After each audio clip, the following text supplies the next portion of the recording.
Is it recording? Okay. Okay. Hi, everyone. Hi, guys. Hey, guys. Happy Beer Week.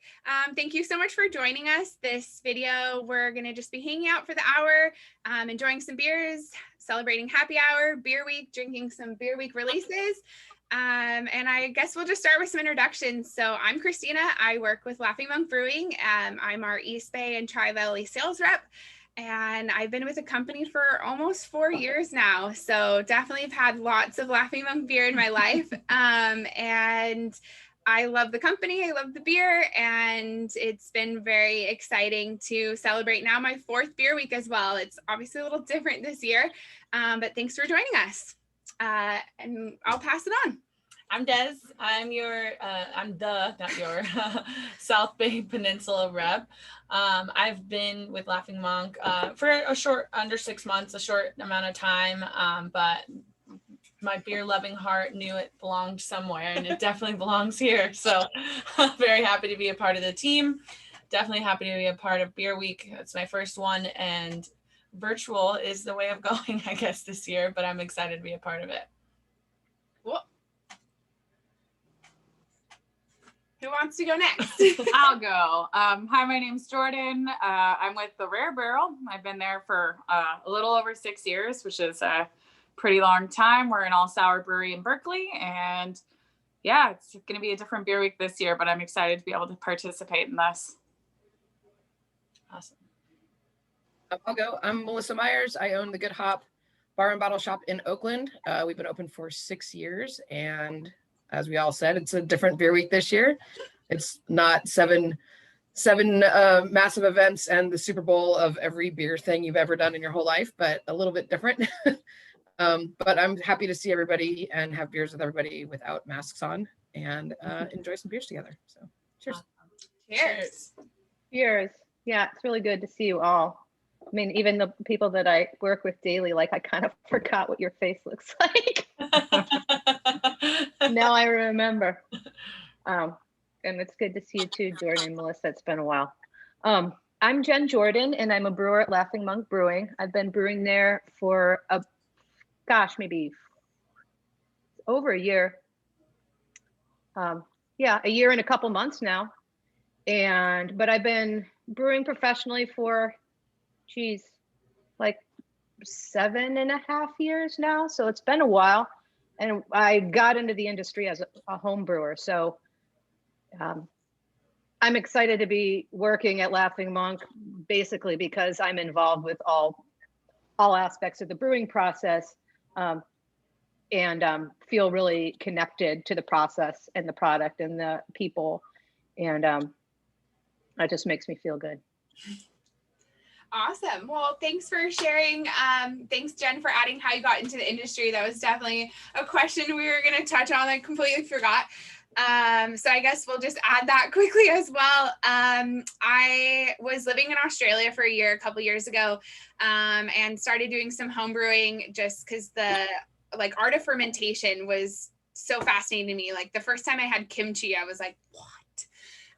And then ever since then, just anything fermented is my favorite thing. Beer, chocolate, coffee, like all the best things are fermented. So I started home brewing.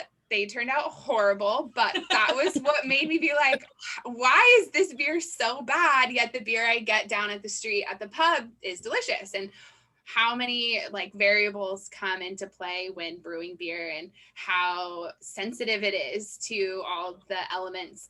And so I decided to go to the local pub and say, hey, can I work here? I want to learn more about why my beer I'm brewing at home is so shitty. And they said, yeah. And so next thing you know, I was working at 2 different pubs, brew pubs in Australia, and then started working as a sales rep without any experience at another brewery because their beer there was so good, but no one had heard about it. And I just said, give me some beer and I will share your beer. And so I had no car. So I just sat on the public transportation with a case of beer on my lap. And I went to random bars and said, drink this, it's delicious. And then I was like, hey, this is if I had some training, I could maybe actually do this as a job. And then I applied for Laughing Monk via Skype. And a couple months later, I moved back from Australia and started at Laughing Monk, and the rest is history. So it's kind of a long story, but that's how I got into the industry. You want to go Yeah, next? that's awesome. I got into the industry. I come from a family who absolutely enjoys quality time drinking. And so with that, it just kind of became one of these things where I always wanted to be a bartender. And so I started at a bar, and the owner of that bar, he ended up taking me under his wing and was like, listen, I actually own a wine and beer bar, in a different location. Would you want to manage that? Because I had management experience, and a different field, but nonetheless was trying to transition to a new portion of my life, not knowing what I wanted to do with it. And went into that bar and was like, oh my God, I think I want to do this for the rest of my life. And I loved it. Had 18 craft beers on tap, ended up falling in love with craft beer. That was a little over just about 4 years ago. And then, so I've been in the industry for just about 4 years, if not a little bit longer than that. And ended up working for a distributor, and then found my way into Laughing Monk. And my beer loving heart has never wanted to look back. It's been a great journey. Yeah, I've seen her. She's like, I get to take these samples home. Very exciting. All right, Jordan, you want to go? Yeah. How I got into beer pretty much was I lived in Humboldt County, huge active area for homebrewers and just craft beer. They were kind of, for how small of an area they have, around, I think, 6 different microbreweries. And so, of course, when you're in college, you're generally drinking, crappier beer. But in Humboldt, you were drinking Lost Coast. And so, started off drinking Great White and the Tangerine Wheat, and kind of moved up from there when Redwood Curtain opened, and they kind of broadened my vision of what beer could be. I'd never really seen Belgian beers and barrel-aged beers and stuff like that. So I was super excited about it. And then I moved to Europe for a bit, got into sours, had my first Rodenbach, and came back with passion to find a place that made good sours. And then when I moved to the Bay, of course, the Rare Barrel was just kind of starting then. And I was like, I have to work here. Applied, was super stoked, because they've really given me that opportunity to learn so much, trains, doing all sorts of off-labor palate training and stuff like that. So it's been really fun. That sounds awesome. And don't you have a beer coming out soon as your 5-year anniversary? Yeah, we're a little behind on our anniversary beers, but Rare Barrel has this fun perk when you've been with the company for so long. You get to make your own beer. And with the pandemic, obviously everything got pushed back a little bit, but we're working with some rum barrels, which we haven't done before, and I'm really excited. And we're going to try to do kind of like a Hemingway daiquiri inspired beer. So yeah, early stages, but I'm stoked. That's awesome. Thank you.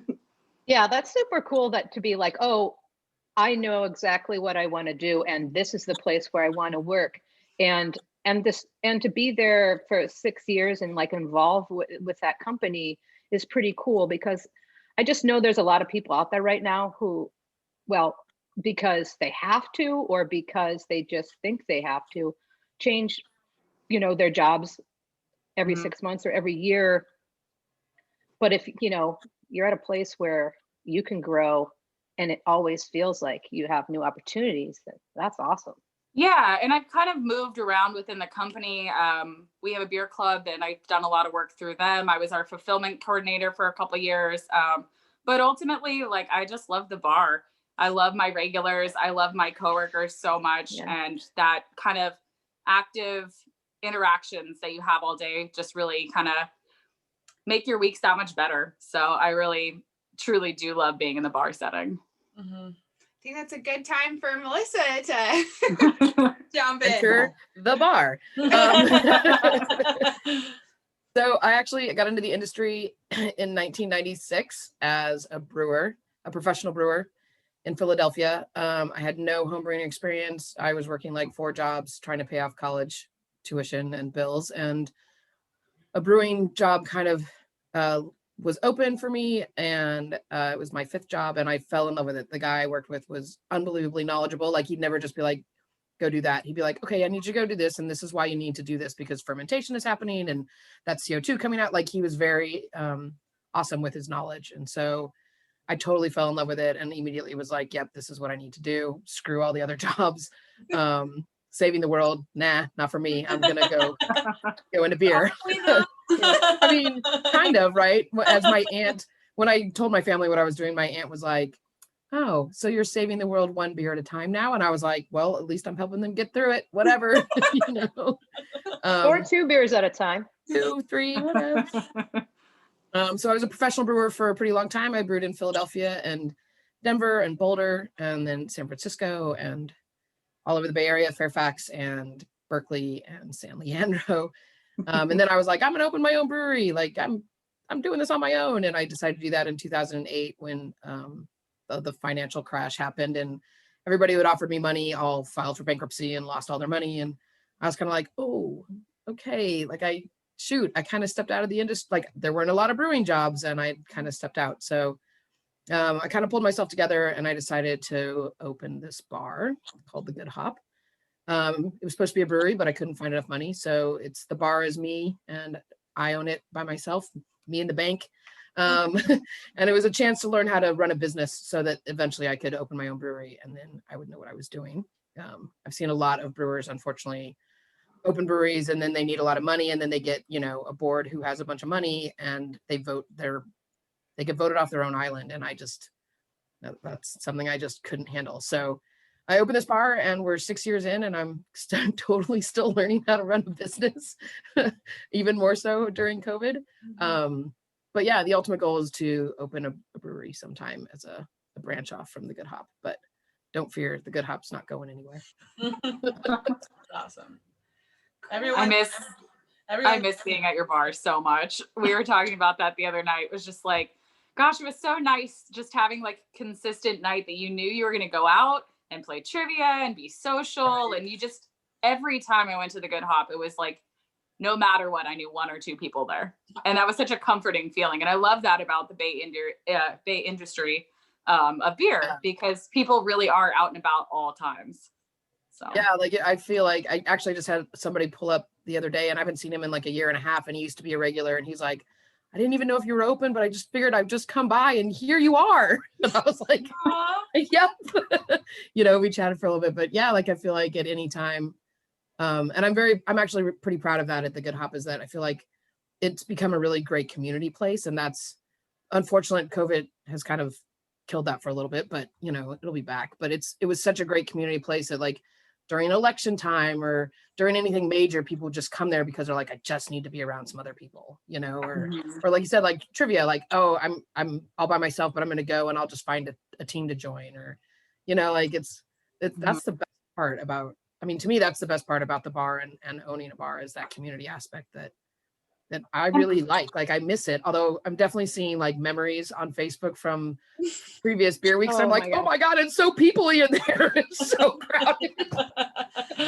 Yeah, I have to say, like the social media feed of like, this is what you were doing at this time, last year, the year before. And like, there's always like this panoramic photo of like 30 women who work in the beer industry standing out in front of the Good Hop, like for the past 6 years. Yeah. All that shit pops up, and I see all those faces in those photos. Like, if I was a little more tech savvy, I would like pull them up right now and like do a screen share and show. And here's whatever. Here's 2016. Here's 2017. Here's 2018. Here's 2019. Like all that shit pops up. I remember like last February, probably right around this time, you hosted an event where it was all either women owned or women run or female brewers, like tap takeover,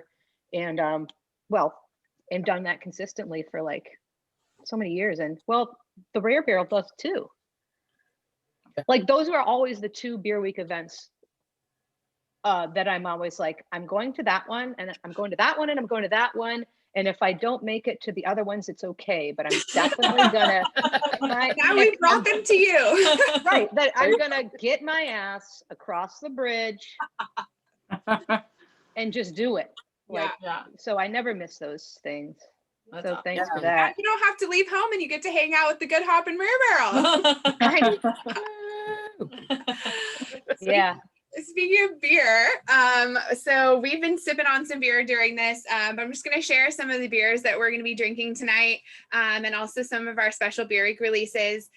So first we're drinking Shift beer. Cheers, everyone. It is a dry hopped blonde, and this is our SF Brewers Guild collab beer. We brewed with Harmonic, Standard Deviant, and Laughing Monk. It's delicious. We've been sipping on it, but I'll let Jen go and describe a little more about this beer since she had her hands in on brewing it. Yeah, so it's definitely a session beer, and shift meaning like you could drink one while you're at work and you'll be fine, because it's pretty much, that's what it's for, is for refreshment. And hey, the malt was donated by Admiral Maltings, so it's primary, which is awesome. And it's primarily Pils malt. There's a little bit of chit malt in there, which is something interesting from Admiral, and a little bit of corn. So it's somewhat lager-like, but it definitely drinks like an ale. I mean, it has an ale yeast. It's actually a Irish. It's an Irish stout yeast. You might be able to guess what Irish stout is like that yeast. There's the one. So yeah, I mean, the recipe was a collaboration, obviously developed between Laughing Monk, Harmonic, and Standard Deviant. And I think it's pretty easy drinking. It's got like an expressive sort of yeast character. It's kind of has like a little fruity bite to it, which is, I had never worked with this yeast before, so I didn't really know exactly what to expect, but I like what it did. And there's some hops in there, of course, in the like just a little bit of bittering hops, and then Sterling was in the Whirlpool, and then it was dry hopped actually with Hallertau Blanc and Nelson. So it was kind of, there's a lot going on for, I think, for right now. I actually love what I love the most about this beer is the fact that it's dry hopped. Like that end that I get, like it almost like there's so much complexity to it that when it ends, it has that dryness at the end where it almost lets it like finish so that I can feel all the complexity of the beer instead of like sometimes, especially when you start to get like more hoppier stuff, like, the taste kind of lingers. It doesn't kind of stop. So this gives me that feel where I can really just embrace myself in all the complexity of what's going on in this beer. And I love it. Is seriously, I love it. It's so freaking good. Yeah, so we're cheers like to you guys. With two of these. Yeah, I already drank mine because I started. It's like seriously. I already drank it because I started drinking it before we started talking, but it is nice to, there's so many beers out there that are like 8, 9, 10, 11, 12, and that's literally, if you only want to have 1 or 2 beers, that's great. But if you're a person who wants to have 3 or 4 beers, then this is even greater. I don't know how like true this is, at least with like sales and stuff, Christina, or like owning a bottle shop, but like obviously IPAs are such a huge push, and like people are just going crazy for the hazies, and people are making their way back to West Coast and stuff. But like I absolutely love like a 4 to 5% beer, because again, like on my days off or when I'm out and about, like I have a little bit longer of a time that I want to sit and drink and chill with my friends, Yeah. So it's always really refreshing to see companies still making those type of beers, because they're not the money makers, So yeah. I really appreciate when I can find a good beer that's well crafted, and there's still a lot of thought going into it, rather than like, oh, we'll just make a pilsner, we'll just have like a lager on just for those people who want it. Totally. I always say like IPAs keep the lights on just so we can brew other things that like we all want to drink. So thank you to IPAs. They definitely have a huge, we are going to drink 2 of them today. So definitely have a huge, as you were saying, part in the industry. But I think variety is wonderful, but also having something that you can have a few and still be present with your family or your friends, or still be social. And I think drinking is, even during COVID, is social. And so having something that is a beer you can have after your shift, or drink during your shift if you're allowed to. And I will say that's the best thing about the industry is like I have never gotten in trouble for drinking on the job. Well, and actually one of the things I noticed about this beer, like when we first started canning beers and people were like, I don't know, cans, like, cans had such a bad reputation. And one of the things that IPAs were talking about is like, when you crack the can, it was like this nose of hops. And it was like this fantastic thing that you wouldn't get like if you just put it in a glass. You're like, yeah, I can smell the hops, but like as soon as you crack that and you change the pressure in the can, like you would get this nice whiff of hops. And actually, when I opened this, I got that. The dry hopping in this is very, very nice. And just like to crack that can and get that like quick burst of hops right up at you, even though it's not an IPA, it's a blonde. Like that's fantastic. It was a beautiful opening to this can for sure.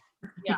And I definitely say that this specific beer, like we already sold out of it today. So I've already had to turn down sales. Yeah. So I better drive back over there. Yeah. I'm No. excited. I know I hyped this beer up a lot, just knowing about this release, just from sounding how excited the brewers were to make this beer and finally being able to try it, earlier this week. I'm glad I hyped it up the way that I did and I'm so glad that it sold out. And I honestly was like, everybody for Beer Week in my mind was thinking like they're going to want some kind of IPA or whatever. They're probably going to want to go to, the next brewery instead of our brewery and choose their guild that's an IPA versus our dry hop blonde ale. But I have gotten so much positive feedback about wanting this specific beer that makes me feel like, oh, the industry loves us back. Like it's not all just about IPAs. Like I love IPAs, don't get me wrong. Like we said, we're gonna have 2 IPAs, love IPAs. But it's like there's so much more to the industry than just IPA. So it's really exciting. Well, and not only that, let's talk Beer Week. It's a marathon. You're drinking every single day. And if you're in the industry, you're hitting multiple events. It's like it is nice to have those standards where you can maintain, rather than just like, race to the end, but I feel like that also is like the same thing. It's like all events tend to be around IPA releases and stuff like that. Obviously the Younger is not happening this year, but like that's always a big thing for all the bars and whatnot. But it is really refreshing when we did a event with Montucky last year, and it was like, that's so fun that people are starting to get excited about these very like crushable beers, because that's, I think, what we're the most excited about at the end of the day, Yeah, for sure. So we're doing a collaboration beer box as our one of our beer events. And I'm super happy to say that this beautiful can is in that box if anybody's looking for it. God, we got your order in yesterday. Yeah. It came today. Oh no, actually no, it's coming tomorrow. Sorry, I'm jumping down. But yeah, like I was looking for collaborations, and a ton of them are IPAs. Of course they are, right? Like that's like we all know that the IPAs are the big winners. But I was really stoked to be able to put this in there because I'm like, oh, you can get a little bit of lightness, and now that I've had it, also you get your hops, but you get that lightness that, well, I think will be a beautiful addition for that. Are you guys including any of the Hella Coastal collaborations? Yes, we're putting the Temescal Hella Pilsen, so that's the other light one in there. Awesome. Honestly, the one that they did with Oak Park is gone. Like I went up and got more from them, like from their brewery, and I'm putting another call in to see if they have any more left, but I'm pretty sure that's gone. And The breathing conversations is gone. We brought a case in and Wow. honestly, That's great. Yeah. somebody bought They're 6 awesome bottles of it. people. The They're rare so one, great. is that the one I told you I bought yesterday? Yes. The pit nectarine and peach pit. Mhm. Yeah, Yeah. so we're actually only really doing one event this year, and that's with Hella Coastal. We'll be carrying their collaboration 4-packs all weekend. And then the team is coming to hang out on Saturday to do some like social distance, meet and greet type stuff. But Oh, sweet. That's awesome. they're such nice people, and we're really excited to be working with them. And the Finback speaking conversation or breathing conversations has been such a cool concept, and I'm really excited that the beer industry is getting to be more on that, you know, and having those conversations, especially because I think, you know, our industry is so white predominant and also male predominant. So, you know, we have those two things that like really can be worked on here. So. For sure. I mean, I was even looking at like, because I'm trying to put the collabs together and I'm looking at like all the guilds, right? And it's like, these are the people in your guild. And I was like, those are all men. Yeah. Guild, you know, there's like one woman maybe in the picture. And I was like, oh man. All right, we got some more work to do. I will say, so before Jen joined the team, we had an awesome like female representation has always been in our brewery, whether on the sales time or within like kind of the cellar or the bar, but never on our actual brew team. And so when they said that Jen was joining our team, it just made me so happy because I was like, yes, like, this is what we need, more of this. And it's just been awesome. We can touch a little bit about Pink Boots, at the end if we want to. Jen, I know that you are definitely have your hands in that organization, as like I've done some of the workshops that they've released and stuff, which is kind of a cool thing for supporting women in our industry. So we can definitely touch on that in a little bit. But before then, I want to jump to our next beer because I finished our last one already. So should we do the IPAs or should we do barrel aged? I don't think we should do the barrel age now. Okay, well, we're gonna. That's just my. Sure, I just don't want. Because we may never recover from.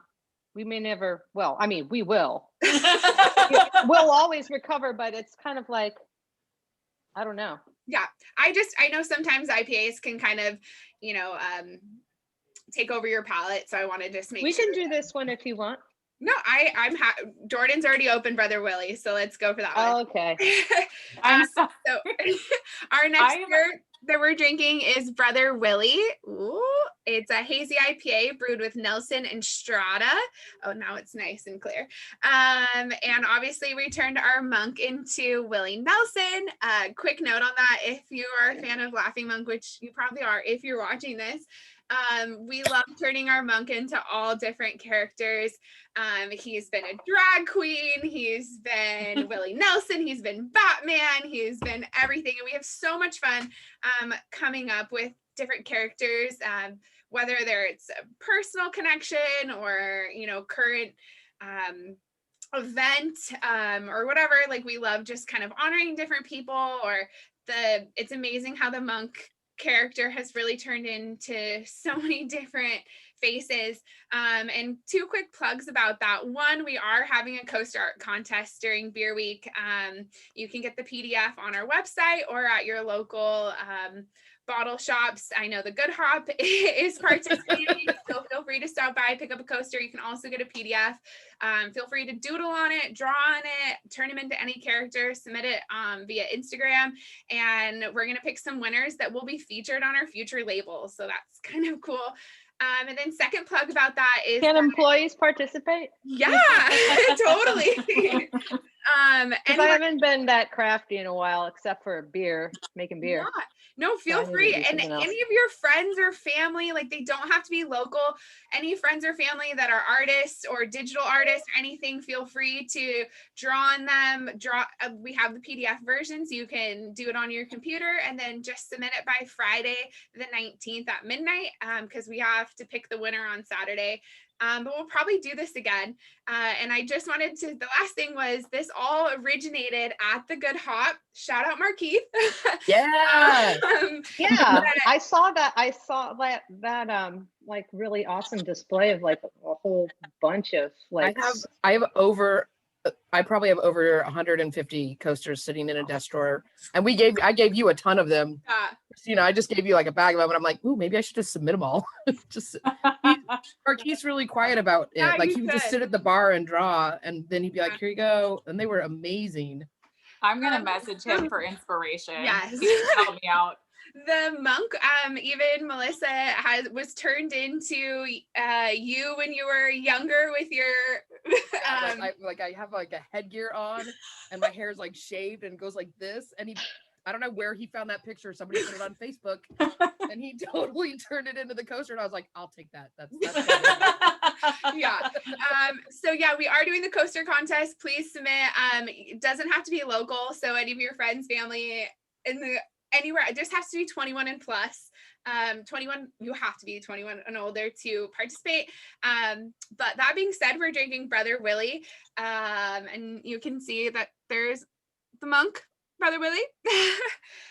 So yeah, we're gonna take some sips, but Jen, you wanna jump on that? Sure. I have to admit that hazy IPAs have never been my favorite style, but after brewing at Laughing Monk for, over a year, I feel like I really understand, like if you understand what something is supposed to be, and then you start to, understand the variation within the style, it's like, I'm starting to like it because I understand what it's supposed to be.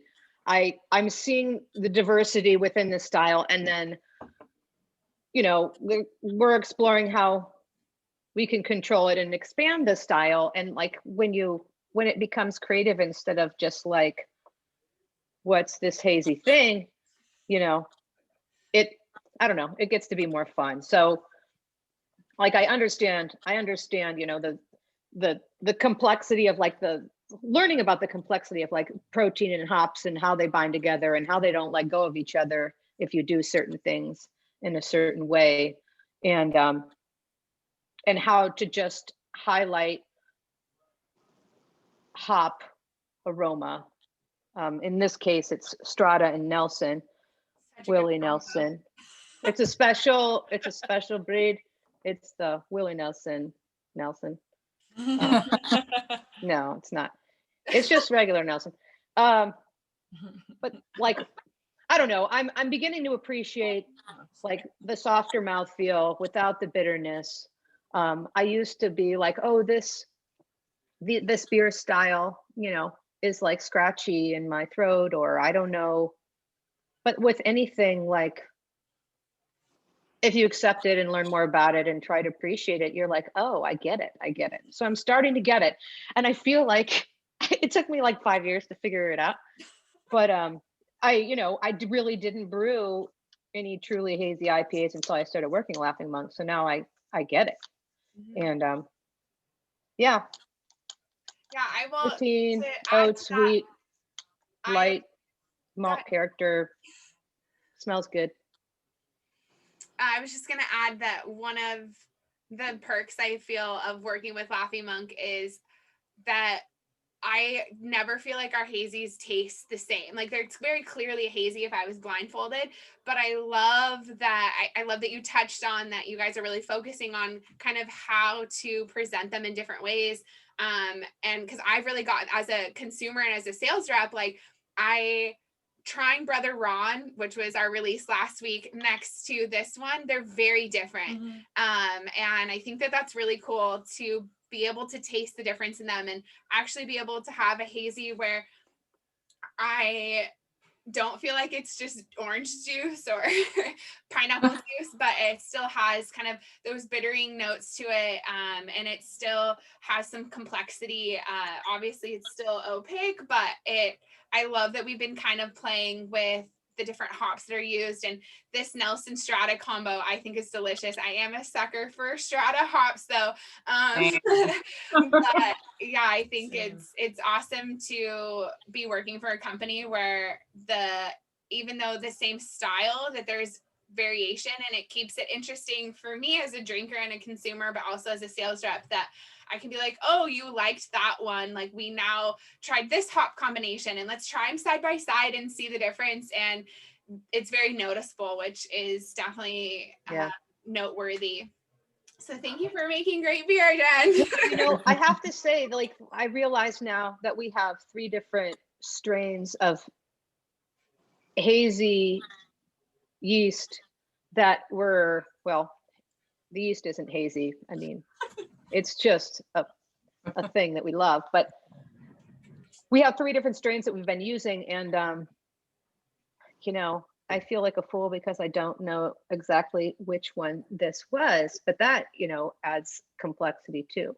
You know, there's one that's based on an English ale yeast, and there's one that's based on, you know, we don't get our yeast from the same place all the time. So will you touch base? I get this question all the time. So the few people that are viewing this right now, I'm sure might have this question as well. I get it all the time in the field. What makes it a hazy IPA? well, I mean, you can look at it. Can you see my face? Good answer. No. Can you see my face? Can you see my face? That's what I should do in tasting. There's that, but I mean, it's the eliminating malt character, adding like a pillowy mouthfeel, using protein, and highlighting hop aroma and flavor, but primarily hop aroma, which it's like your brain interprets it as flavor anyway. So it's kind of like, I think it takes the bite. Some people just don't like the bite of more bitter beers. It's a mouthfeel that they don't necessarily like, and it's a.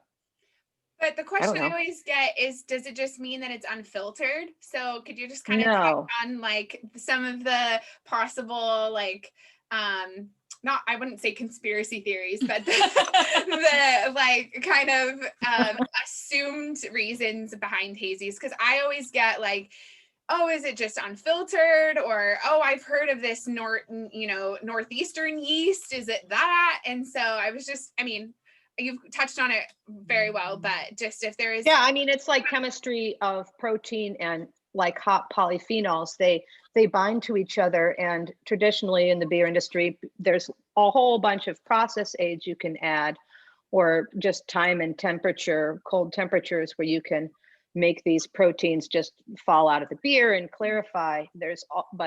We're not using those, and obviously a lot of people aren't either. You know, we're not trying. So it's letting some hop protein biochemistry stay in the beer. It's like, you know, it's like it's in there. Cool. No, I mean, that's great. I always love when people ask me that question. I'm like, well, there's so much more. Jordan or Melissa, do you want to add anything about this beer as we're sipping on it? I mean, I love Strata hops. They're probably one of my more favorite ones nowadays. When I see it on a menu, I'm like, I'm getting it, because it's got this kind of fruity pebble thing to me that I really enjoy. Mm-hmm. But it is funny. I'm not much of like a hazy beer drinker. When I see that on the menu, I'm much more likely to go for the West Coast. But what I think the hazies have really done for non-IPA drinkers is it's almost that gateway into like learning about hops and getting them into it. Because my mom never liked hoppy beer. It was just something I would always pass her beer. She's like, this is awful. I can't do it. It's too bitter, whatever. And now all she drinks is West Coast IPAs. She can't do the hazy thing anymore. And I'm like, all right, Mom, I see you. Like, you are maturing with your beer tastes, and I love that. But, you know, I think every beer has a time and a place, and hazies, you know, if they're made really well, which I think you guys make some of my favorite hazies, they're just so easy to drink because they are as bitter, because they have that softness to them. But yes, I'm a sucker for Strata. Like, I see it. I don't care if it's hazy or if it's a West Coast IPA. I'm probably going to try it. I'm right there with you. Wow, that's like, so interesting. It's kind of a new hop too. Maybe that's why. Yeah, I'm right there with you. I feel like I've found that Strata has been my easy go-to. If I see maybe it's just the beers made with it are good. So yeah, just the new Citra hop, I'm sure. Yeah, I was gonna say. Yeah, I know. But I do love that, you know, with hazy IPAs, as much as like, you know, I'm gonna say on our end, we're kind of like over the haze craze. But at the same time, it also has brought your average consumer who wasn't into craft beer, who was drinking, you know, maybe I'm not going to name names. I'm just going to say, I was gonna say maybe another beer that isn't probably craft is what I'll say. And it went from, okay, I'll have a non-craft beer to I'm a hazy drinker. Now I know everything about craft beer. And so now I am going to explore more. So like you said, it's been a good gateway where I'm finally having more intellectual beer conversations with people where they never would have gone for a craft beer, you know, previous to them finding hazies with that easy, you know, pillowy taste, to being like, okay, like, let me push this on you now. Let me, now it's time to try some shift, you know, or something like that, where it's like, let me open you to the world, you know, hops, type of thing. Okay. So it's been good.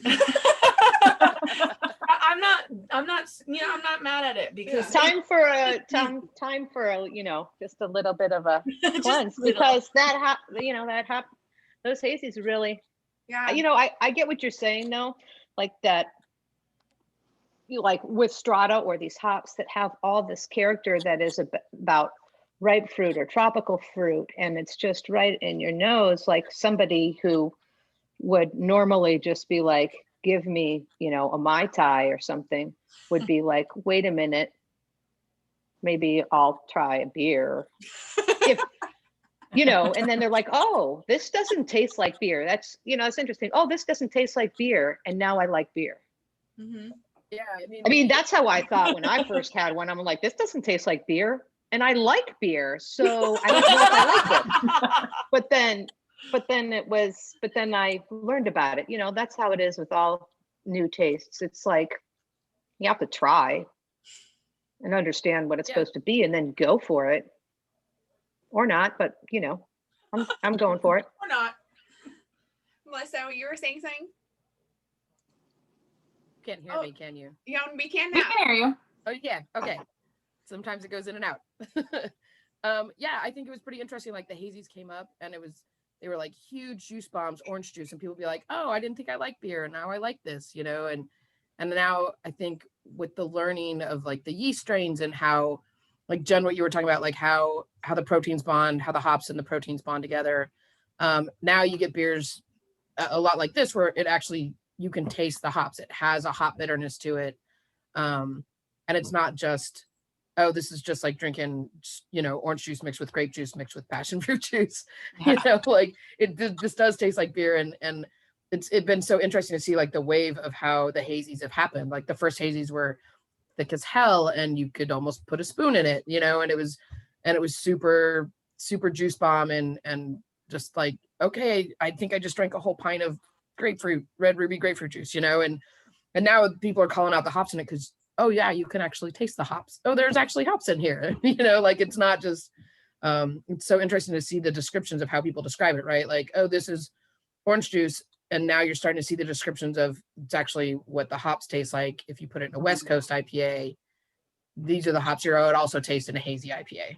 You know, it's, I don't know. I wouldn't say it's refined, but it's just been it's so interesting to watch it from the consumer side of like how people start to talk about them and how people are actually starting to ask, like they'll walk up and go, hey, what beers do you have with Strata in it? You know, and I'm like, okay, hold on a minute.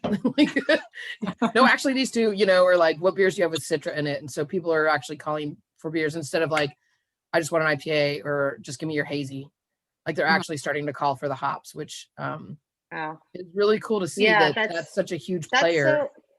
yeah, like they're not asking for a certain brewery or a certain style. They're just asking for, what do you got with this in it? Wow. I like Citra. What do you have with Citra in it? You know, and I mean, often like it's rare that anybody does 100%, you know, strata. I mean, sometimes like the wet hop beers are pretty common that way, but and the smash beers, but like, you know, I'll be like, okay, this has Citra, but it also has Nelson, and someone's like, oh, I don't like Nelson, and I'm like, okay, so this is Citra and Simcoe. Oh, I love Simcoe. You can learn like, to.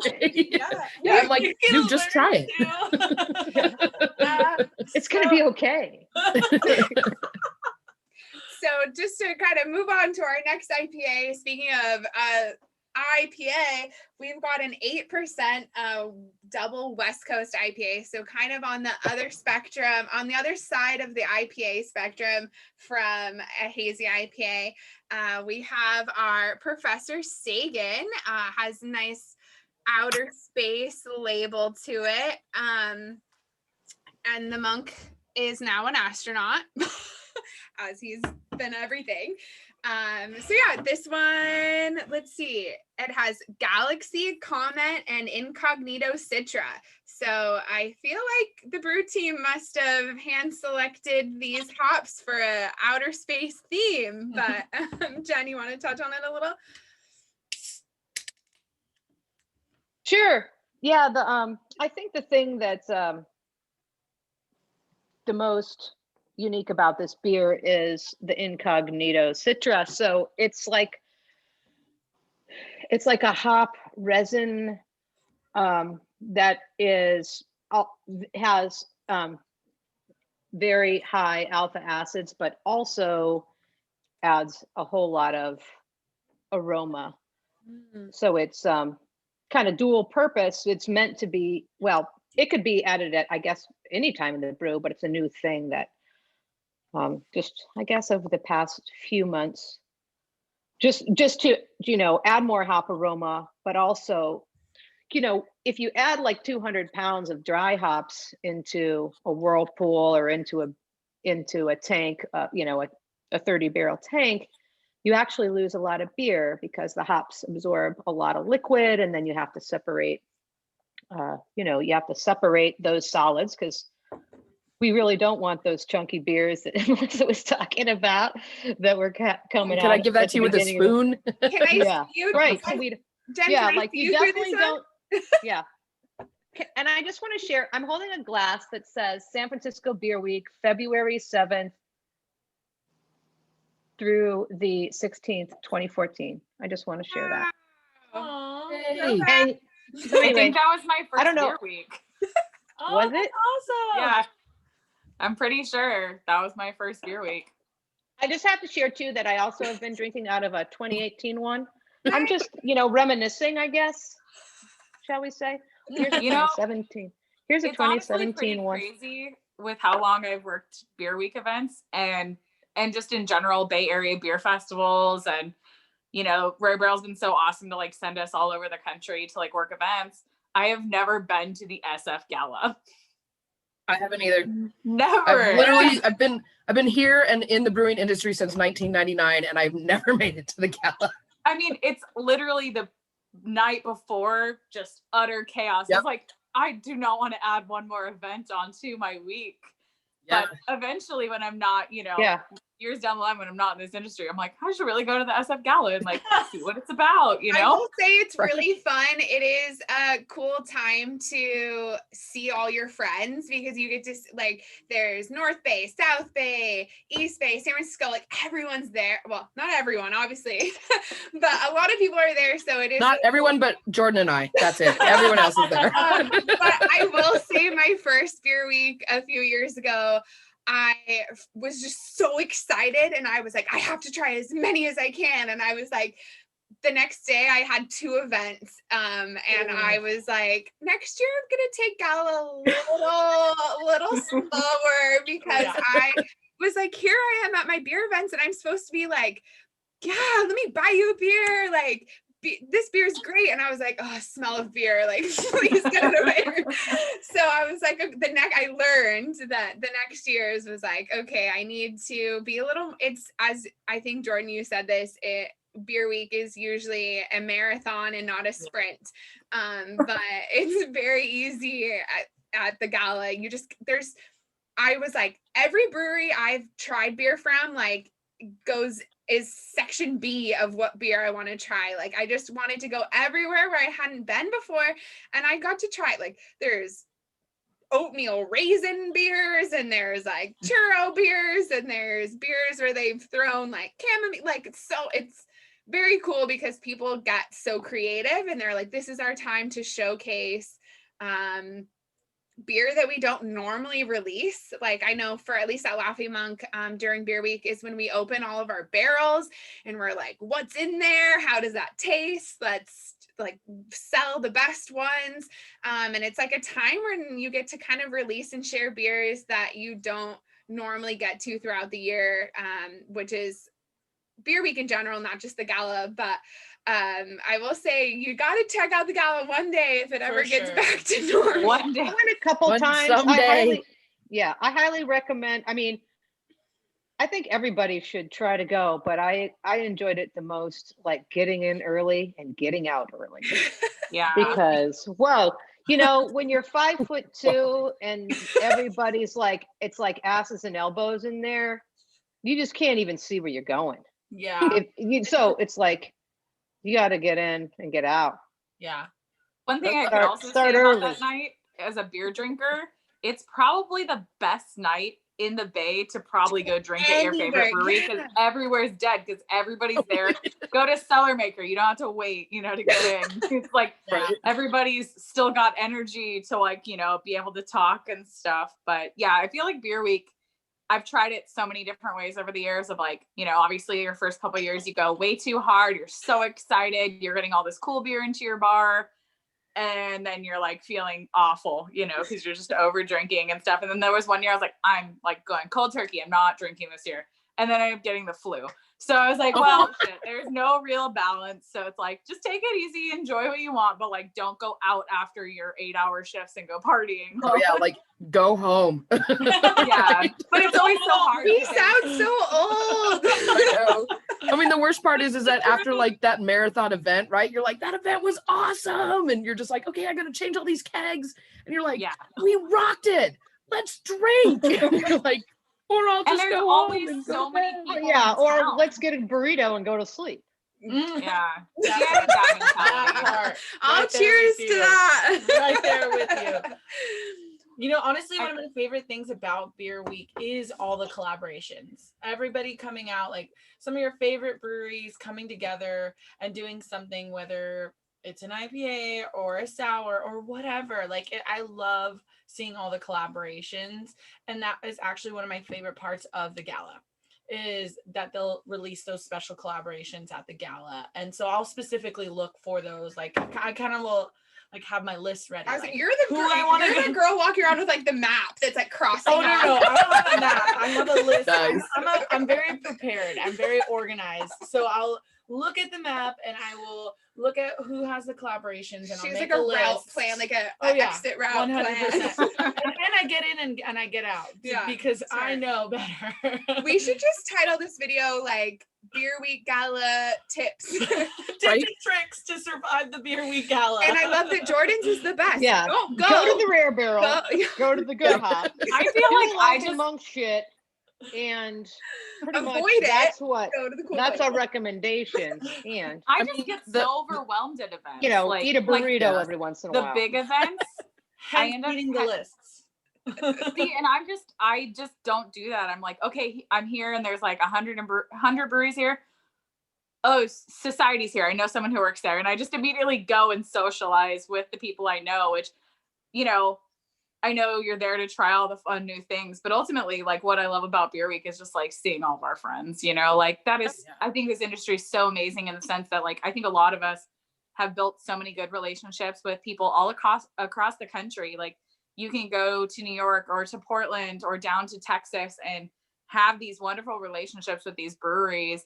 and get to see your friends. And that's like a really unique thing that a lot of industries don't have. You know, I've been over to St. Louis a bunch to see my friends out there that I met through Firestone what is it called? Invitational. That double IPA is already getting me. I never went to that. So that's a thing. Yeah. That's a thing. SMD. So that's a thing. That's a thing I I've never say- been to, but you know. It's the best run brewery festival I've ever been, purely because they focus so much on the workers. Like anybody who's there, they throw like big barbecues and parties and take you to float down the river, you know, over at the water park. And it's just amazing. But yeah, I think that's what's so exciting and fun about our industry is there's all these fun opportunities to just meet people. And that's what's so special about SF Beer Week is it's not really SF Beer Week. It's like we get to bring all of our coolest friends into town. Yeah. Totally. I mean, that's like when I got into the industry, I mean, I was not fresh out of college, but you know, I'd been a couple years out of college and I was actually in social work, and you know, you did your job and you went home and went, oh my God, the system is so broken. But you know, then I got into brewing and like everyone I met was like, oh, do you want this recipe? Do you want this shirt off my back? Like, let me tell you this. Like, it was so friendly and so like, it was just a huge community, you know, like you just got out of college where you had a forced community because you were in college and you just find people and it was really easy, you know, and then you become an adult and you're like, okay, I'm in a big city. Like, how do I find people, you know? And it's like, this industry just makes it's so beautiful that you can make friends with somebody at a fest. And then you're like, hey, I'm going to fly to St. Louis and hang out with you because I had a really awesome, you know, like I feel like I can go to any city and even still I'm like, hey, I'm in town. Everyone's like, cool, let's go out. Like, how are you? Come over for dinner. Let's go out. You know, like, it's such a beautiful part of this industry. And everyone's like, I mean, I just assume that every industry is like that. I guess it's not. Yeah. You know? I mean, I've met one of my closest friends who works at Rare Barrel. She's been there for almost 5 years, literally through St. Louis people. And she was just happening to move out here at the same time where I was hanging out with them. And I met my partner, you know, he used to manage the Hop Grenade, which is the same initials as the Good Hop. I know. Yep. We have the same color walls too. Yeah, I know. It's weird. And you know, it's like, it's a crazy thing. Like, I think those connections are so important and like lifelong lasting, you know, like I would have never met you guys had it not been for all these cool events that we've been throwing over the years, you know? Yeah. I just to add to that, like any travel, even if it's not a beer focused trip, any trip I ever go on, I'm like, where's the local bottle shop? Where's the local brewery? And I at least spend a day doing that. And those are some of the best days of my trip are going to breweries. And the moment I say that I work at a brewery, like I get free beers and they want to show, they're like, let me show you our new tank we just got. And I'm like, you don't even know me yet. You're like, Let me show you my tank. yeah, You don't even know me. What the hell is that? No, yeah, it's for really, sure. it is a really, really great industry in that sense. And just last thing I'll add to that is when I first told my dad that I was working in the beer industry, he was like, you went to Cal, Christina, like, what are you doing? You know? And I was just like, you clearly don't know enough about this industry because it's amazing. But now a couple years into my industry, every time I get talked to him on the phone, he's like, my high school friend from, you know, the alumni association just opened a brewery and I told him all about you and here's his email. And then he'll like send me a beer and be like, look, I tried this Belgian quad. Do you know what that is? Like, I liked this beer. And I'm just like, wow. Like, Totally. I do love the parent pride. My mom goes Yeah. around to any brewery she goes to and she's like, my daughter works at Rare Barrel and I'm super excited to try your sours because like I drink a lot of sours. And now that Eric's over at Modern Times, my mom lives in Anaheim, so there's a new one there. And she goes, my daughter's partner works at the Oakland Modern Times. You know, she's just like so excited and it makes her feel That's included. awesome. And I just love that she's like excited about it, you know, because it is. It's not like we thought we were going to end up in this type of industry. It's like, you know, I went to college for journalism. I didn't think I'd be doing this, but at the end of the day, I'm really happy that I'm not sitting behind a desk. Like, I really do love the community and the culture that we've built here. Yeah. And I couldn't imagine not doing that. 100%. Yes. I call it. Cheers. So Cheers to that, guys. Right? Absolutely. Cheers. Yay. Not to brag to anyone watching, but join the beer industry. We'll never look back. You're probably already a part of it if you're watching this. But honestly, I have to tell a parent story. I have to tell a quick parent story about my dad. So, you know, he was like, when I used to teach elementary school, and I did it for like 15 years. You wouldn't believe it, but I did. And I did. And during that time, I naturally fell in love with beer. And then when I told my dad that I was not going to teach elementary school anymore, and then I was going to be a brewer, he was like, "You're out of your fucking mind." And I was like, "No, I'm not. Like, this is totally natural." And This is totally natural. and then yeah, like, because he's my dad. And then it was interesting, like when he's in Northern Ohio, so I would go visit him and I would bring bottled beer and I'd be like, you know, "Look at this craft beer. It's so different from what you drink, Dad. You know, you're drinking Natty Light and I'm drinking this." And he's like, "Beer in bottles, that's a bunch of bullshit. There's nothing good in there." And now this is fucking crazy, because when I show him what we're doing, how we're packaging, and I'm like, "Look at this, Dad," and he's like, "I told you the canned beer was better. I told you." You know, so it's kind of fucking hilarious, because his reasoning for the canned beer being better, you know, 10 years ago, like his vision of what beer is supposed to be, and my idea of the beer I loved that I would bring and try to share with him, and he was like, "No, cans." And then I was, Should have invested. and I'm like, in, "No, it's not about the aluminum." package." Like, so there's this disconnect, but it doesn't matter, because it's just good to be able to talk about like beer with your family and be supported, and it's cool. Yeah. It is. Oh no, go ahead. Sorry, Melissa. What were we gonna say? It's Who? okay. Go Oh, ahead. JK. Oh. You know, that's actually one of my favorite things about being in the industry. One, I call it my hat trick, because I feel like people love to assume what you do based on what you look like, and then on top of that, once you say you work in beer, it's like, oh, you work in beer. Oh, so like what, like Coors or Modelo or something? That's like, that's so cute. And then it's like, okay, here's my fucking hat trick.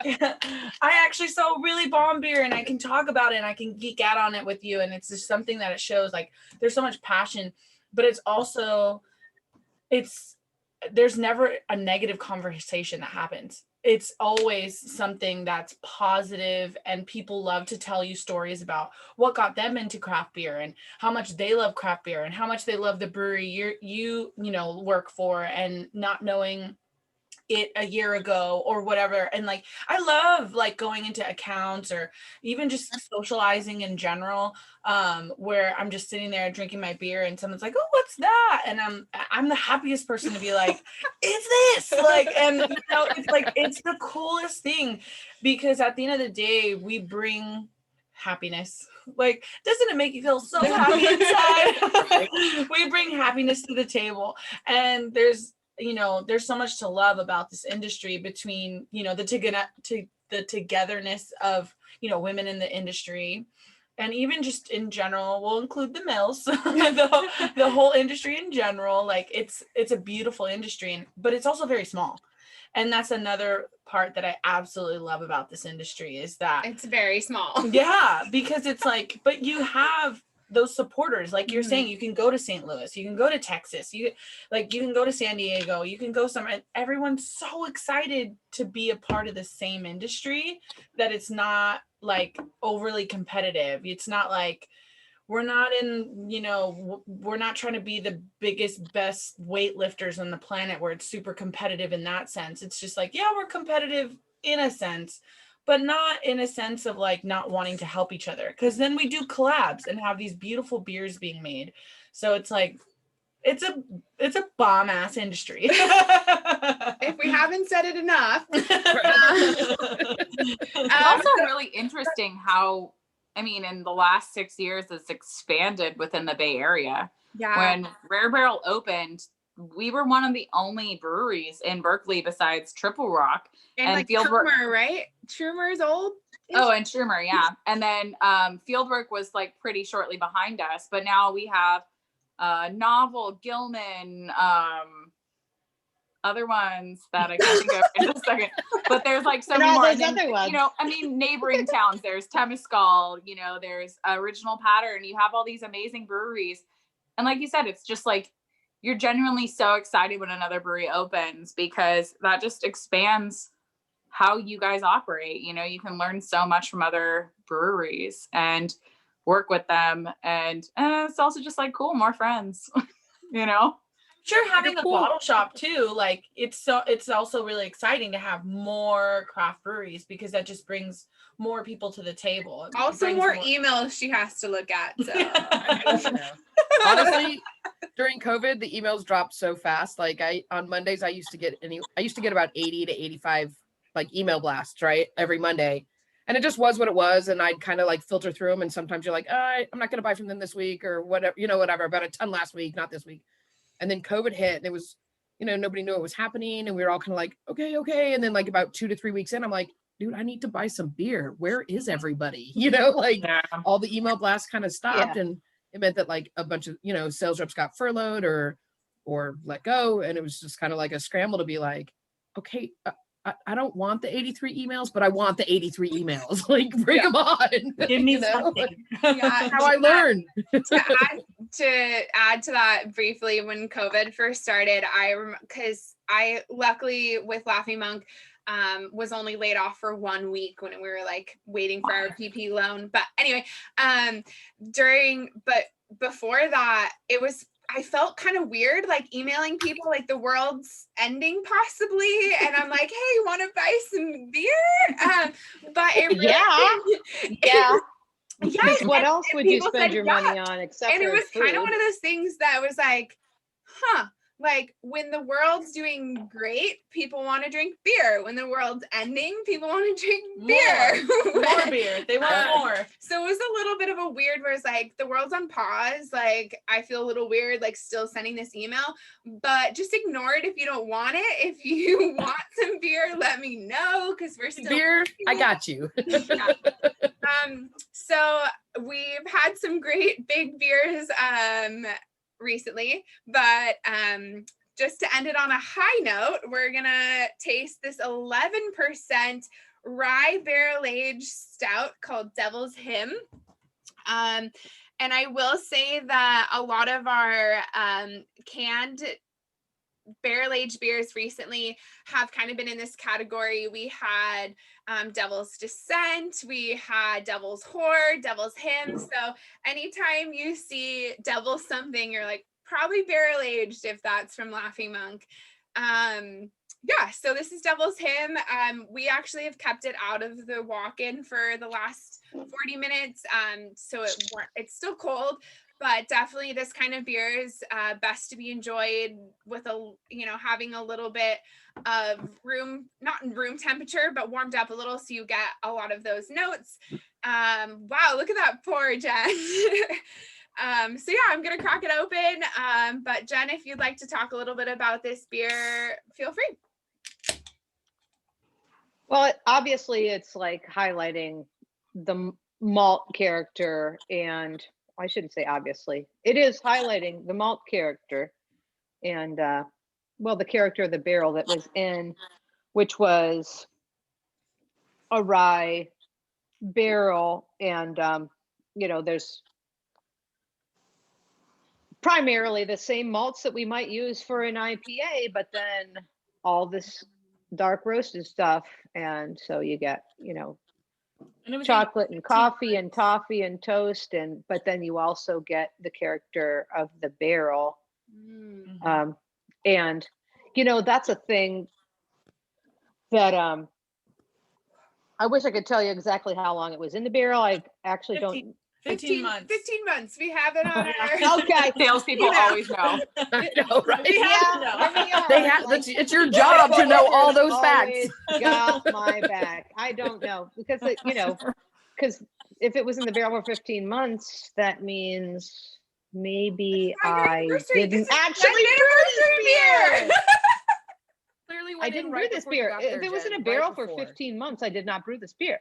Hmm. But I did, do a little research on the brew log just to see like what was in there. Definitely get But, some kind of cacao nibs, almost like less chocolate and more of like that kind of like bitteriness of like a dark chocolate versus like the sweetness of a milk chocolate. I don't know if that's an accurate way to describe it, but that's kind of what I'm getting when I try this, is kind of that more dark chocolate, bitter, but has that kind of Super cacao. smooth. Yeah. Yeah, I would definitely say this is one like I definitely taste the darker chocolate in this because it's not overly sweet in any shape or form. It's very mellow, but it's there. Mm. It is Definitely different than the Professor Sagan double IPA we just night and day, but oh yeah, for sure. This 4-pack has drink been a the whole pretty thing. awesome I'm run saving of it for what you later. guys do. I'm saving and then the other one too. If I drank the whole thing, it'd be on the floor. Jordan, did you try it? Yes, it's very nice.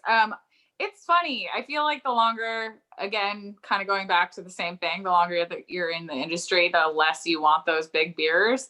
So I really don't touch base with many stouts and or barrel aged dark beers. And speaking of beer week, is like we always get those big ones from like Horace and whoever makes big beers. And Clips. I always can have just like a sip of them. And then last week I had a little taste of Abraxas that we had on tap. And all of a sudden my mind was like, wow, how did I forget how much I loved this beer back when I started in the industry? This is so good. So I feel like I've like turned a new leaf, where all of a sudden dark beers are like appealing to me again, which is obviously the wrong season because we're about to go into spring. And I Gotta feel get them like in now, girl. Get them in now. yeah, right. Grandmother. No, this is really nice. I love rye whiskey. I tend to, when I drink whiskey, go for the rye side of things just because it tends to be drier, a little more sharp. I just like that profile a little bit more. So I don't think I could drink much, but that's only because it's just so strong. I'm a wimp now.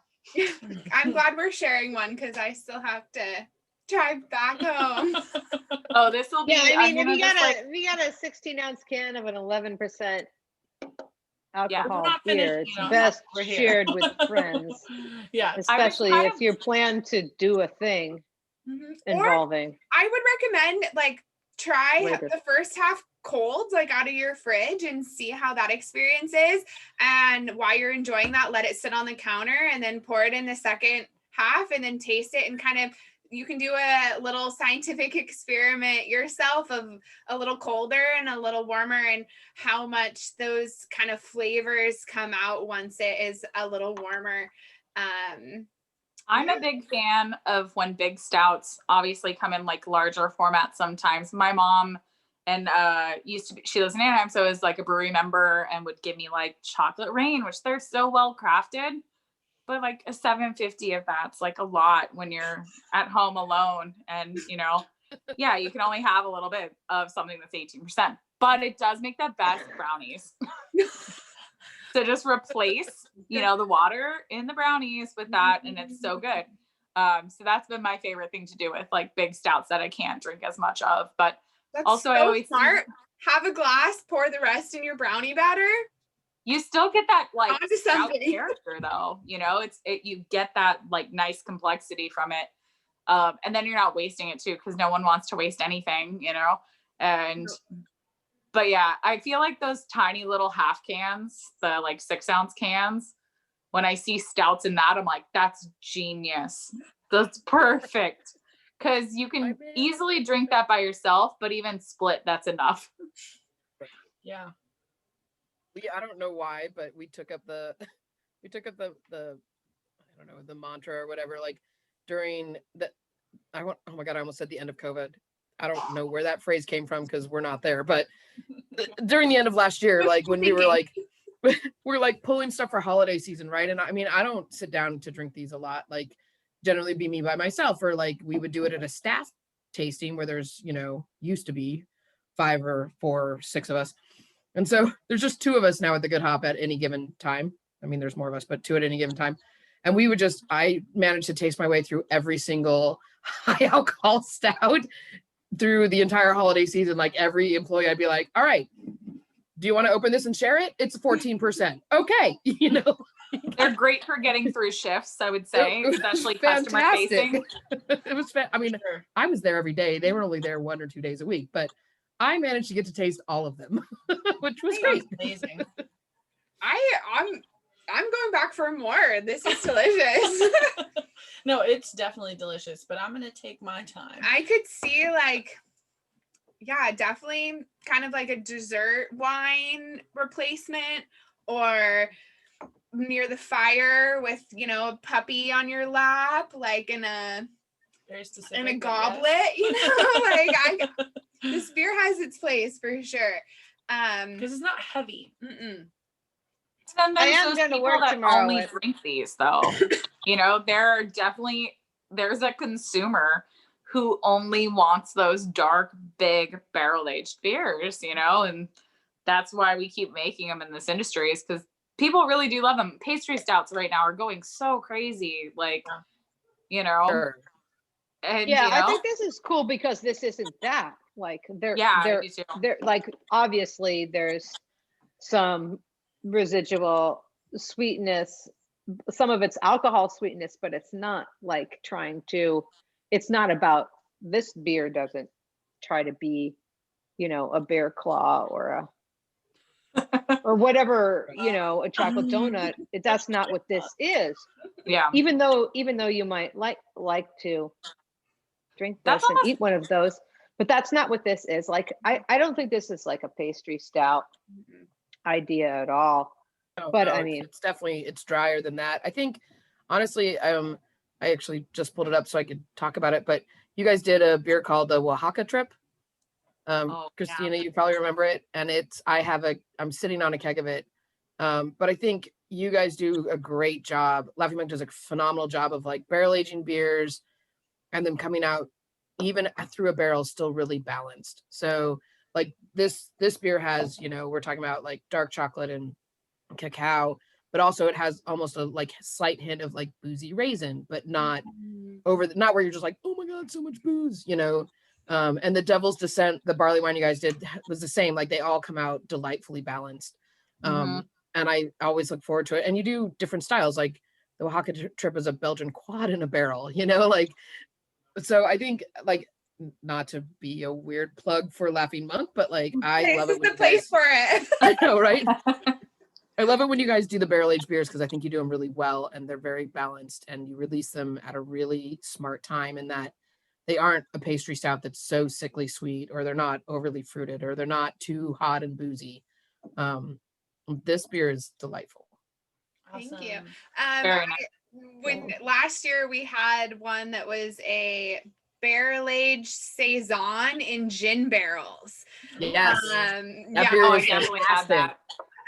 And it was one of those beers that, like, when I would share it with people, they were like, can you repeat that one more time? Because it's like Belgian beer, gin, but I was like, the floral notes of a gin, like, just somehow married with the Belgian yeast notes, and just let me just bring you, just try. It reminded me of tequila, actually. That's gin barrels.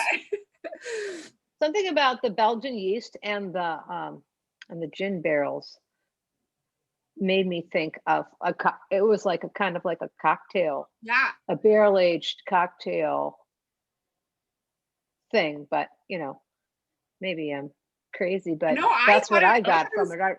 Totally. So as we're finishing this strong beer and we're wrapping up our happy hour, thank you guys so much for joining us. I just wanted to go around and ask, like, we've talked about a lot of different styles of beer, but I just wanted to kind of ask and have you guys share what your favorite style / favorite beer, if there's like one specific beer that's kind of stood out in your mind, or kind of a style that you usually look for, of what your kind of favorite style is and why.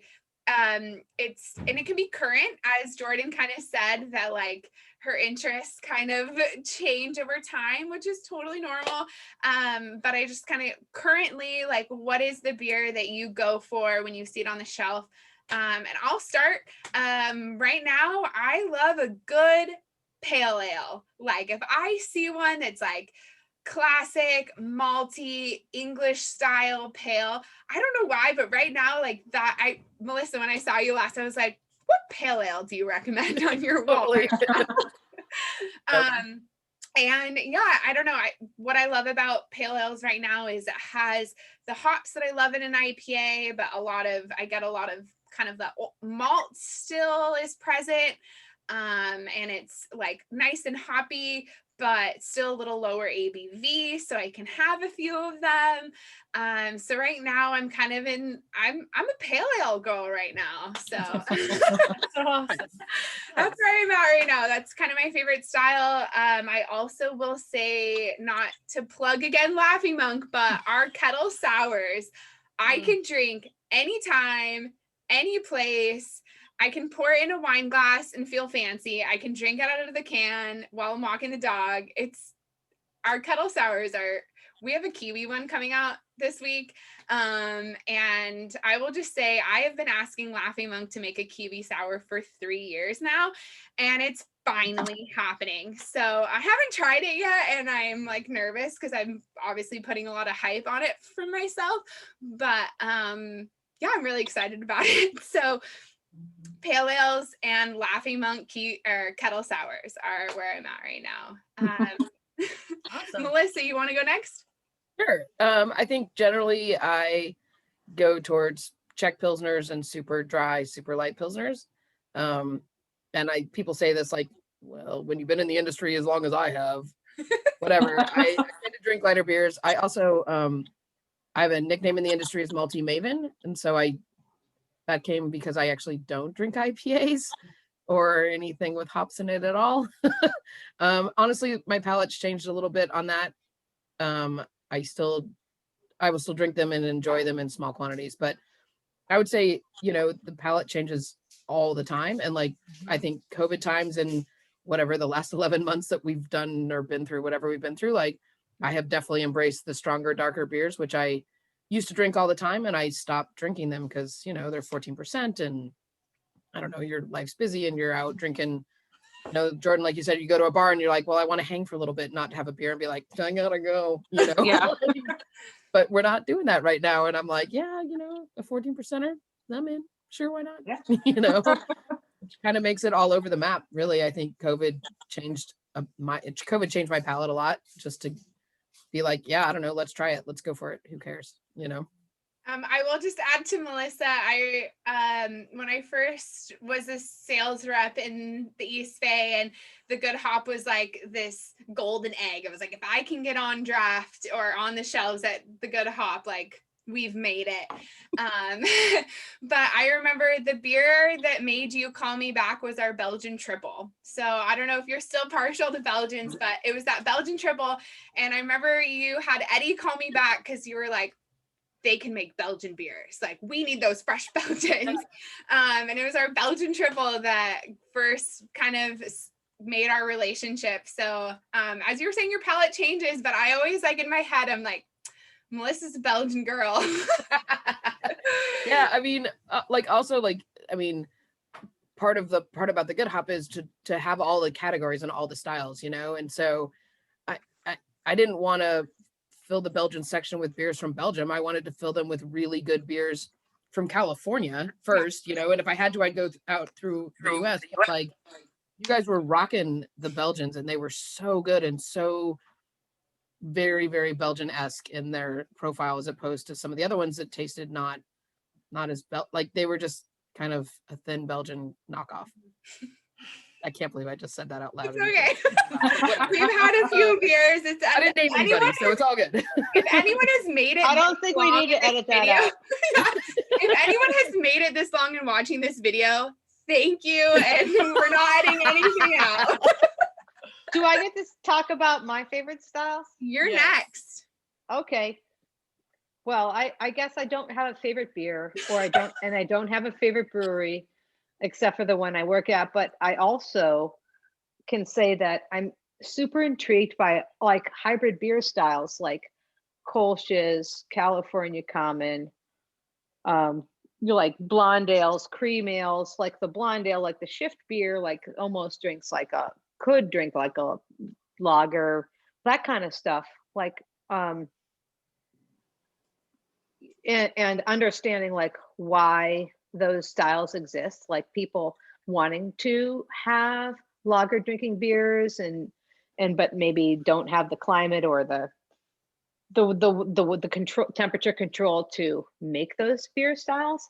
Like I've really, I'm intrigued by those sort of, like, not the middle of the road, but it's not the middle of the road, but it's like, it's kind of like, it's a place where people like meet and understand, like, oh, this is an ale, this is a lager, or not, and what's the difference.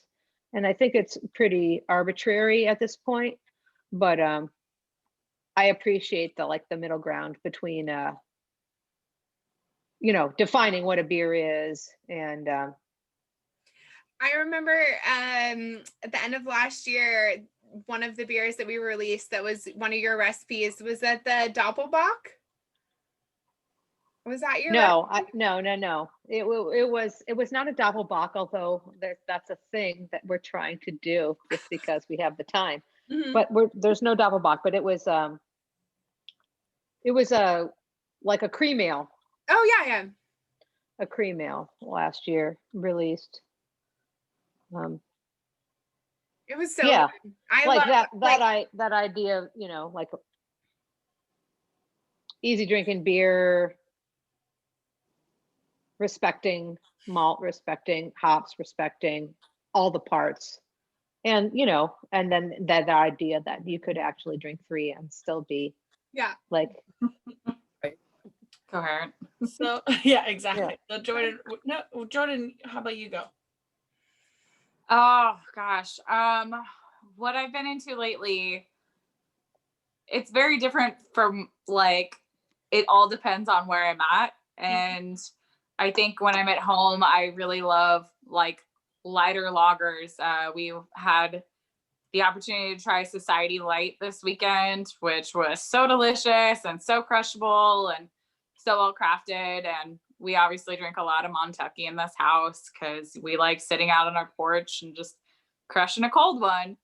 But when I'm at work, we are doing a lot of wine beer hybrids. And in all honesty, when you're working in the beer industry, like I said before, it's like you get a little bit exhausted of tasting the same type of beers all day. So at the end of the day, like sours are not something I go to, but what I do love is our wine beer hybrids. And we did a Chenin Blanc one. Oh yeah. And I drink way too much of it. I went back twice for a crowler fill of that. You came back twice. And like pretty much anybody I hook onto this beer gets addicted to it because it's very light wine character because it's a white wine. So it almost gives it this like champagne effervescence. So we drink a lot of that, after work. And those are probably my 2 favorites. But, I'm also like just a sucker for a blind pig. Like at the end of the day, like that's always going to be my go-to. If like that's on the menu, I'm probably going to at least have one, If anyone from Russian River is watching, send Jordan and me some blind pig, please. I'm just kidding. You can get that at the Good Hop. That's also true. Perfect.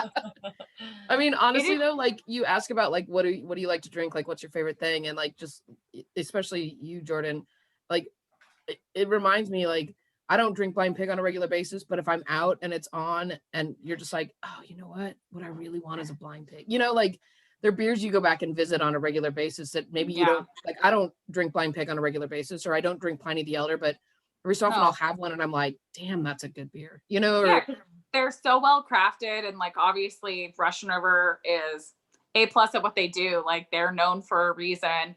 And it's something that has been really kind of sad during the pandemic. Cause I feel like I used to go up there all the time and have some wings and some Pliny bites. And we used to do it like a New Year's Day thing because it's always dead there because everybody's hungover, but we would always be working.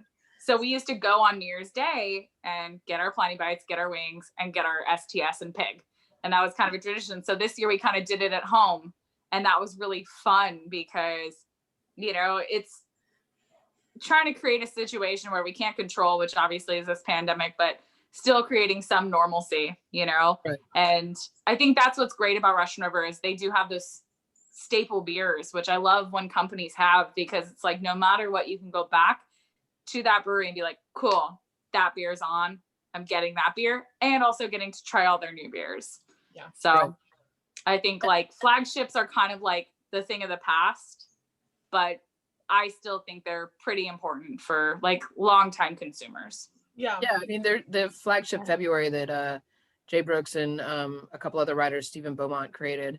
Yeah. I think the first year I was kind of like, dude, like nobody's doing flagships. You know, like every brewery used to have, when I started brewing, every brewery had like 5 or 6 or 8 beers, and you always, those were always on tap, and there was like 2 beers that rotated, you know, 2 seasonals. And then now, like within the last 6 or 8 years, like nobody has a core. You everything you make all the time. I will say we have one Pilsner that I am like, brew staff, please always have Pilsner available because I sell that beer more than anything else. Right? I mean, it's like the coming back of flagships. Yeah, it makes me appreciate having that flagship because I have so many accounts that order what's new.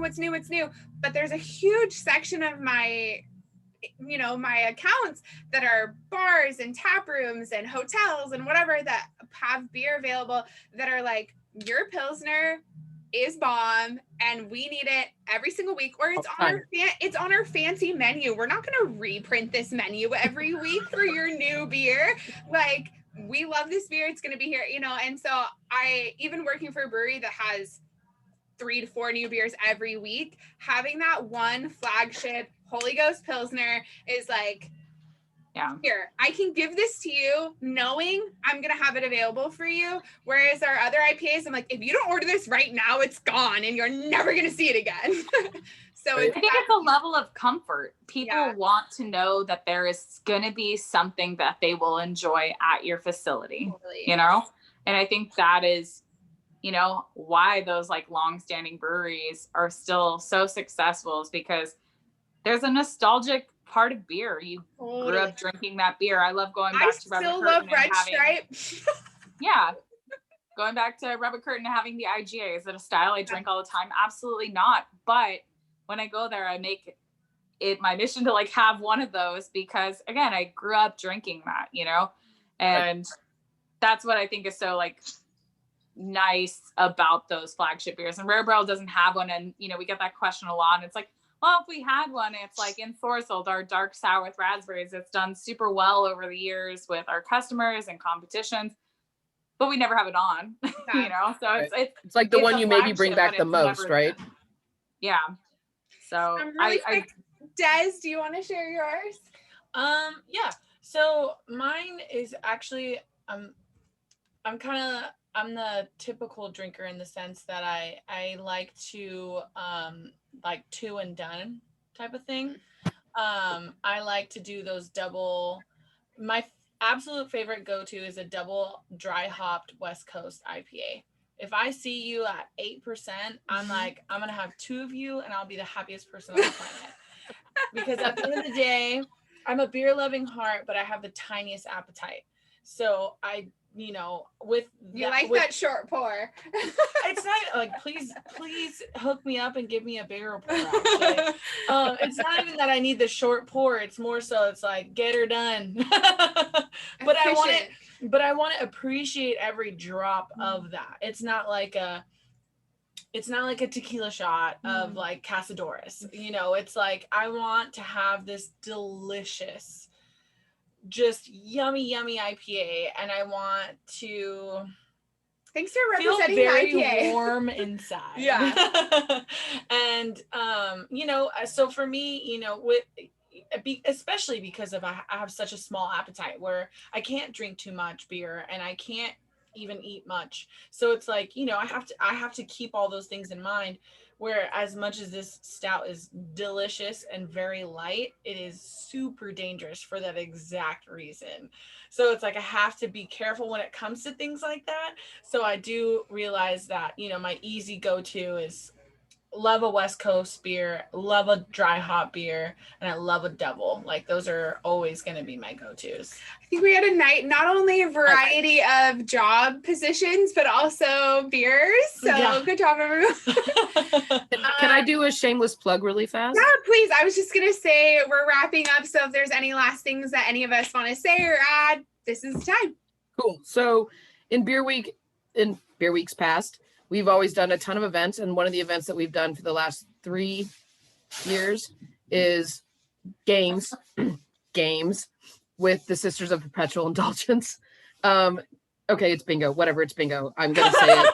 You can't put it in print anywhere because gambling and alcohol and fundraising. It's bingo. So we've done bingo with Laughing Monk and the Sisters for the... Jen just brought it full circle. Sometimes you just need a burrito. All right. I'm totally listening. Okay. So, you know, this year, we've all talked about it. This year is super different. And we haven't been able to do our normal events, which is like full tap takeovers and, you know, cramming 200 beautiful women of the industry into the bar so we can all feel like we're around each other. But one of the things we're doing is we are going to do games with the sisters on the last day of Beer Week. We got approval from the sisters last night, which yay. So it's all going to be online. If anyone's watching now, you can still sign up, and we've got a super cool, we're going to do a mixed 4-pack of Laughing Monk beers that you can grab and drink with while we play the games, or you can just grab a Laughing Monk 4-pack of your choice. And the sisters are really excited, and they're doing like lip syncing shows and stand-up routines and comedy, and they have been missing socialization as much, I think, as we all have. So my shameless plug is I'm really excited for that event. What day and time and how to get involved with that? Oh, right, that. So it is the 21st, Sunday the 21st. It's going to start at 4. Mostly it's going to be like 20 minutes of us all trying to figure out what we're doing because it's bingo online. I'm sorry, games. It's games online. With drag queens. So with drag queens. I mean, come on. Perfect afternoon. I know, right? It's so 4 o'clock. It'll go till like 6:30 or 7. There'll be 4 to 5 bingo games and a bunch of prizes, like collaboration prizes of Laughing Monk and the Good Hop. And I think it's going to be awesome. They've never been able to do, apparently, I think they do this at Laughing Monk. They do like lip sync songs and stuff when they do the games with you guys, but because my place is so small, they just call it and that's it. I had no idea. And so they are very excited to do a bunch of extra stuff, and I can't wait. I think it's going to be really awesome. I will just say, I don't know, we're going to be posting this video on YouTube, but link below, I've never done this before, link below of Sisters of Perpetual Indulgence if you want to find out more about them, Laughing Monk if you want to know more about our beer releases this week, The Good Hop, you can always find Laughing Monk beer there. Hell yeah. Rare Barrel, if you're ever like, F these kettle sours, give me something real, that's where you go. Rare Barrel. Also, I just heard Rare Barrel, I don't know if I can say this, but is opening up a clean line brewery soon. So they're going to be kind of the complete package. She's like, you I can't don't know if say I'm allowed to say this right now, but We're excited about we it. can cut this part. Anyway, if anyone wants to add anything else, but I just want to say thank you guys so much for taking your time to join us. I wish this could be in person, but obviously with COVID and being socially responsible, we're doing our part. But please continue to support your local bottle shops, tap rooms, buy local, drink local. Be nice to your bartenders. Tip your bartenders, even if it's to go. It's so stressful. Be nice to us. Yeah, We're it's working like really it's beyond hard. nice. It's like try to have some insight and like understand. Always Yeah. finish your night with a burrito, you know, like these are the important things. You know what the best part will be is that next year we can all do this in person. Yay! Awesome. Well, does anyone else want to add any last personal plugs, anything else? Thank you guys so much. I think, all of us coming together in the beer world, I think it is the most amazing thing about being a part of this world is that we're all women crushing it together, and we're really all supportive constantly, and that's a beautiful thing. So Bye, happy beer week. I hope everybody has a happy and hoppy beer week, filled with lots of delicious. Easiest beer week I've ever had. Yeah. Right? I know, right? I'm so relaxed right now. It's amazing. So nice. Awesome. Well, Cheers, thank you so guys. much for joining us. We've got videos next week. We've got all fun stuff. We got beer yoga coming out. We've got a Wait, brewery aren't you putting this tour. on next week? Yes. So this week? This is coming out this week. It's coming out today, right now. Yeah. Anyway, we've got lots of fun stuff at Laughing Monk. The Good Hop, always a great place to go to get any great beer. Rare Barrel, can't miss it. It's if you're in Berkeley and you're not going to Rare Barrel, what are you doing with your life? And also, I will just say Jen Jordan is leading our brewery tours and tasting throughout the week. So if you're interested in actually getting some content, Bring her a burrito. feel free to check out our website at www.laughingmonkbrewing.com, and you can find out more information about all of our events we're having, and also where to buy all of our beer, because we're shipping all over California. Thank you guys so much, and have a great night. Happy beer week. Happy beer week. Cheers.